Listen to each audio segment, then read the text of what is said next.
Après Rome et Roland-Garros, voilà que Carlos Alcaraz et Yannick Sinner se retrouvent encore en finale, cette fois sur le gazon mythique de Wimbledon. Les deux se sont déjà livrés des batailles d'anthologie porte d'Auteuil et on espère un nouveau spectacle à la hauteur de leurs échanges épiques. Alcaraz arrive avec un avantage net, 5 victoires consécutives contre l'Italien, mais n'oublions pas que Sinner l'a déjà battu sur gazon. Sinner visera son 4e majeur, tandis qu'Alcaraz tentera de décrocher un 6e trophée en Grand Chelem et de s'offrir un 3e sacre à Wimbledon, dépassant déjà ceux de Nadal. L'Italien peut-il inverser la tendance ou Alcaraz va-t-il à nouveau imposer sa loi? Pour le savoir, plongeons ensemble dans cette finale.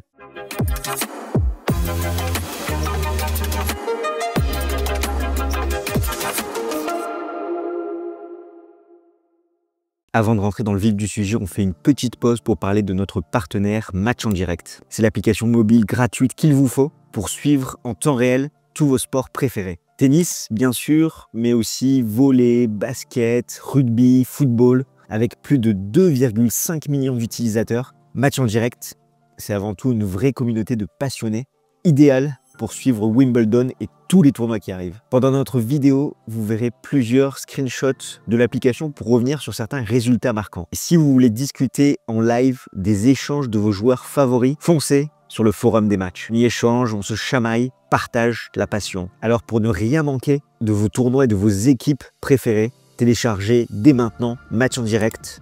C'est une application gratuite sur iOS et Android.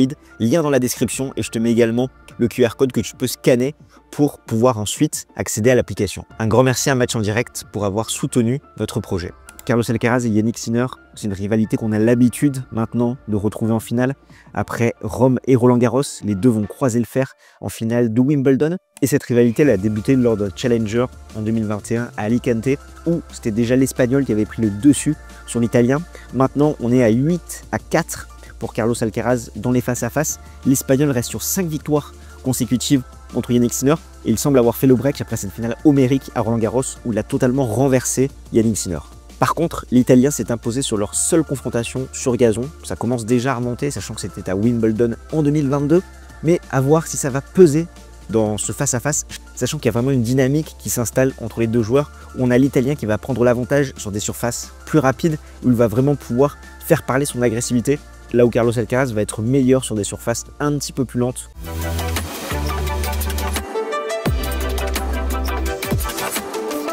Pour la 3e fois consécutive, revoilà Carlos Alcaraz en finale de Wimbledon. L'Espagnol n'a plus perdu dans le tournoi londonien depuis ce 8e contre Yannick Sinner en 2022. À chaque fois derrière, il s'est imposé en finale et pas contre n'importe qui, contre Novak Djokovic, le maître des lieux quand même. Il faut le rappeler, dans un match homérique en 2023, sachant que ça a fait 5-7. Et en 2024, on a eu un Novak Djokovic diminué par rapport à sa récente opération au genou, ce qui fait qu'il n'a pas pu totalement défendre ses chances en finale. Et aussi la faute à Carlos Alcaraz qui a extrêmement bien joué ce jour-là. Au-delà de cette réussite à Wimbledon, l'Ibérique, il joue très bien sur gazon. Forcément, pour le moment, il n'a pas encore disputé énormément de matchs, mais c'est quand même 92% de victoire avec seulement 3 petites défaites, une contre Medvedev à Wimbledon en 2021, une autre qui a été évoquée précédemment contre Sinner à Wimbledon 2022 et la dernière contre Jack Draper au Queens en 2024. Et comme si cela ne suffisait pas, Carlos Alcaraz il arrive avec une énorme confiance, digne de celle de Nadal en 2008, étant donné qu'il est sur une série de 24 victoires consécutives, et pire encore, sur ses 34 derniers matchs, il a seulement une défaite, c'était contre Holger Rune à Barcelone, et encore une fois, il a des circonstances atténuantes, étant donné qu'il était diminué. Donc là, on a vraiment un joueur qui est impressionnant, et pourtant, il s'est fait quelques frayeurs dans ce tournoi à Wimbledon. Au premier tour, il s'impose en 5-7 contre Fabio Fognini en 4h37 minutes de jeu. Fognini qui a d'ailleurs raccroché sa raquette depuis, il voulait vraiment finir sur un très bon match. Il a vraiment donné le change contre l'Espagnol face à un Carlos Alcaraz qui a mis du temps un petit peu à rentrer dans son tournoi avec ce gazon un petit peu glissant. Forcément, il faut retrouver ses repères et Fabio Fognini, il est capable comme ça d'enflammer un court avec cette vitesse de bras qu'il a et il a utilisé une tactique qui marche très bien contre Carlos Alcaraz, cette ultra agressivité où vraiment avec cette prise de balle précoce, ces changements de direction, il a fait mal à l'Espagnol qui a peiné aussi à trouver ses sensations au service. 58% de première balle, 9 doubles fautes et surtout l'Italien s'est procuré 21 balles de break, il n'en a fait que 5. Donc excellent match de Fabio Fognini face à un adversaire qui n'était pas encore totalement rentré dans son tournoi. Au deuxième tour, c'est Harvey où il s'impose en 3-7 en 2h17 minutes de jeu. On a vu encore quelques difficultés au service de Carlos Alcaraz, notamment dans le premier set où il avait du mal à avoir des points gratuits sur sa mise en jeu, mais on était quand même beaucoup mieux au niveau des intentions. Je pense notamment à son coup droit et surtout son adversaire qui a un jeu plutôt défensif. Il a du mal à faire la différence contre Carlos Alcaraz. À ce petit jeu-là, l'Espagnol est 10 crans au-dessus. Au troisième tour, c'était Struff, où là c'est une victoire en 4-7 et 2 heures et 25 minutes de jeu. Quand les deux joueurs s'affrontent, on sait toujours que ça peut faire des étincelles parce que Jan-Lennard Struff, il a un jeu ultra offensif avec un super service. Derrière, il est ultra agressif et il arrive à priver de temps et prendre de vitesse son adversaire. C'est encore ce qu'on a pu voir dans ce match où d'ailleurs l'Allemand va réussir à prendre un set. Mais Struff, il s'est fait un peu manger sur sa seconde balle avec 38% de réussite derrière. On a un Espagnol qui a su pressuriser dans ce compartiment de jeu-là et surtout avec ses compétences athlétiques défensives, il a un petit peu dégoûté Jan-Lennard Struff de monter au filet, sachant que c'est seulement 63% de réussite avec quand même 54 montées. En huitième, c'est une victoire en 4-7 contre Andrei Rublev, 2 heures et 44 minutes de jeu, où on a eu un Espagnol qui a mis du temps à rentrer dans cette partie, à se régler. Il est moins réaliste dans le premier set, où il perd d'ailleurs le tie-break. Et ensuite, on a un Andrei Rublev qui va commencer à décliner par rapport à la qualité de sa première balle. Il était à 79% dans le premier set et ensuite il va être aux alentours de 60%. Donc forcément, il va s'offrir beaucoup moins de points gratuits et son service +1 va être moins efficient. Là où Carlos Alcaraz va hausser le ton et il va faire la différence, notamment au service en profitant des lacunes de son adversaire à la relance. Et contre Cameron Norrie, il avait fait sa meilleure performance de la quinzaine, une victoire en 3-7, 1 heure et 39 minutes de jeu. Et c'est passé par un très bon service, 13 aces, 89% de points gagnés derrière. Et ensuite, forcément, il arrive à se libérer. Son service +1 est beaucoup plus efficient avec son coup droit. Il fait très mal à son adversaire britannique qui manquait un petit peu de jeu après son énorme combat contre Nicolas Jarry en 5-7. Et en demi-finale, Carlos Alcaraz, il a rencontré Taylor Fritz. Et l'Américain, il a fait son match avec une victoire de Carlos Alcaraz en 4-7. 6-4, 5-7, 6-3, 7-6 en 2 heures et 51 minutes de jeu.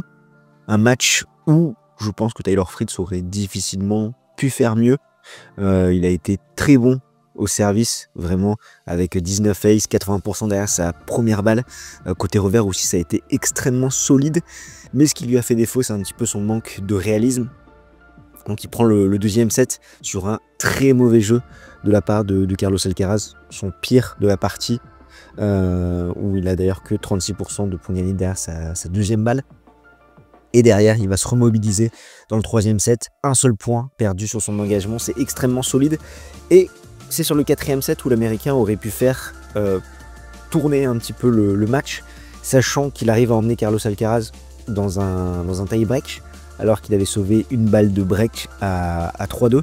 Et Taylor Fritz, il va mener 6-4. Et là, on se dit, bon, on est parti pour un cinquième set. Et il y a ce point magique à 6-4 où Carlos Alcaraz va sauver cette première balle de set. Ça va être assez incroyable, il va vraiment faire un retour profond, il va saisir sa chance, monter au filet. Derrière, à 6-5, on a un petit choc de Taylor Fritz qui fait une grosse faute. Ça fait 6 partout et il va tenir ses deux engagements, Carlos Alcaraz, avec des bons retours quand même de Taylor Fritz, mais là on va sentir un petit peu le génie de l'Espagnol et il finit sur le service de son adversaire avec un magnifique revers longue ligne.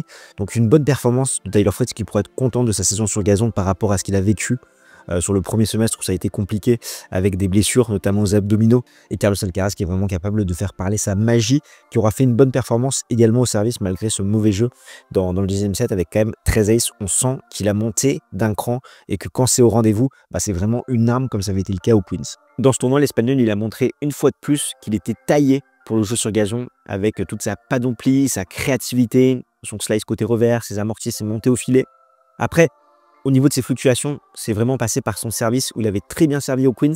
Ça a été un petit peu plus irrégulier tout au long de cette quinzaine. Et derrière, forcément, si son service passe un petit peu moins bien, il perd confiance en son service +1, son coup droit est un peu plus friable. Il y a eu de très bonnes performances, d'autres qui ont été beaucoup moins bonnes.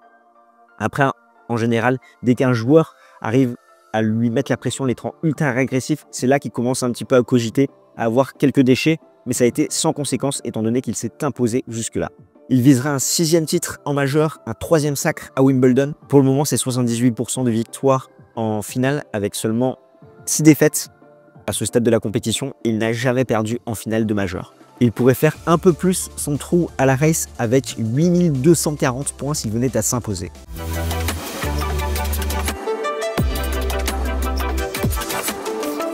C'est devenu une habitude de retrouver Yannick Sinner en finale de majeur, sa 4e consécutive après l'US Open, l'Open d'Australie et Roland Garros. Peu importe la surface, l'Italien répond présent. Et cette année, malgré la pause forcée, il faut se lever très tôt pour le battre. Et à chaque fois, finalement, celui qui le bat, c'est Carlos Alcaraz, sachant qu'il s'est imposé à Rome et en finale à Roland Garros, même s'il y a cet astérix à Halle contre Alexander Bublik, où derrière le Kazakhstanais va s'imposer. Mais bon, c'était une exception, mais sinon ça montre vraiment la régularité, la constance du numéro 1 mondial. 71% de victoire sur gazon avec un seul titre en 2024 à Halle. Néanmoins, sur cette quinzaine, il est clairement miraculé. Sa première semaine a été ultra tranquille.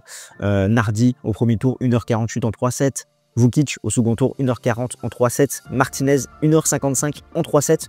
Rien à dire, on sentait vraiment qu'il avait bien bossé son service. Après Halle, il ne s'est pas fait briquer de cette première semaine et pourtant tout a basculé en 8e de finale contre Grigor Dimitrov où le Bulgare va mener 2-7 à rien.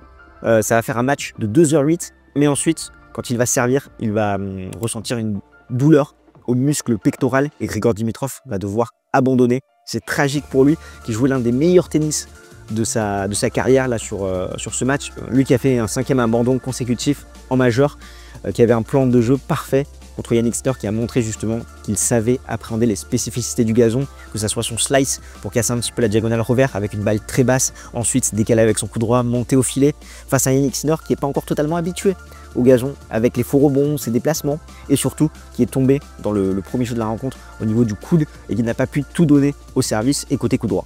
En quart de finale, il s'impose en 3-7 quand même contre Ben Shelton, 2h19. Ça a été rassurant, même s'il s'est un petit peu plaint au niveau du coude par rapport à son coup droit dans le deuxième set. Mais on a eu un match appliqué de l'Italien qui a très bien servi.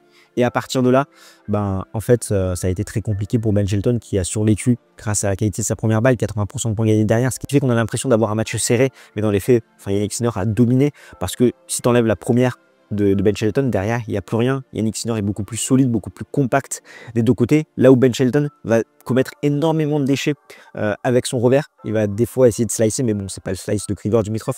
Et côté coup droit, je l'ai trouvé un peu trop impatient, avec son rebond un petit peu plus bas, où il a besoin d'un peu plus de temps avec son coup droit de gaucher. Et à la fin, ça fait une victoire en 3-7 de l'Italien. Et en demi-finale, on a eu le droit à un remake de la demi de Roland Garros contre Novak Djokovic. Et pour le coup, je me suis totalement trompé.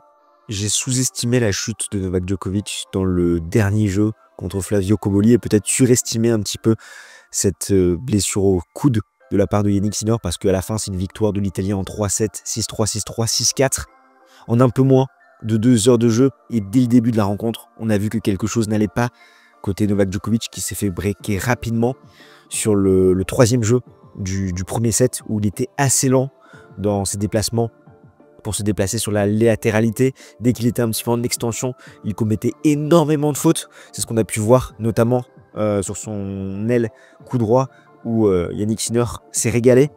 Il a survécu finalement uniquement grâce à son service où il arrive quand même à faire 12 67% de première balle et 77% de points gagnés derrière. Mais c'était trop compliqué pour Novak Djokovic qui ne s'est pas entraîné ce jeudi. Et on l'a vu, clairement touché, lent, moins réactif face à Yannick Sinner qui a été irréprochable. Honnêtement, il n'a pas du tout regardé ce qui se passait derrière. Il a fait son match avec 12 aces, 74% de première balle, 80% de réussite derrière. On se rappelle à Roland Garros où il était à 51% de première balle. Là, ça a été très très costaud de sa part. Et Novak Djokovic qui n'a breaké qu'une fois l'Italien après son medical timeout à la fin du deuxième set, qui a profité d'un mauvais jeu de service de l'Italien pour mener 2-0 puis 3-0. Mais finalement, il ne pouvait pas aller plus loin. Il s'est fait débreaker assez rapidement. Il évite les 6 jeux d'affilée, sachant qu'il sauve l'honneur en mettant son jeu à 5-3. Mais un Novak Djokovic, voilà, où ça a été compliqué pour lui qui a fait énormément de fautes dans ce match quand même. 28 fautes directes face à seulement 17 pour Yannick Sinner, qui a tenu grâce à sa qualité de première, encore une fois, et qui est de plus en plus fragile physiquement, et c'est normal à 38 ans. On se rappelle à l'Open d'Australie 2024 où il était diminué. Roland Garros 2024, il a eu son histoire de genou. Wimbledon, il revenait. L'US Open, il était encore sur le retour et il digérait un petit peu son titre aux Jeux Olympiques. L'Open d'Australie 2025, là aussi, il a eu cette blessure. Roland, c'est peut-être là où il était le plus compétitif. Et d'ailleurs, on a vu le match en 3-7 contre Yannick Sinner, mais c'était quand même un tout autre match. Et là, Wimbledon 2025, où il y a cette chute contre Cobolli.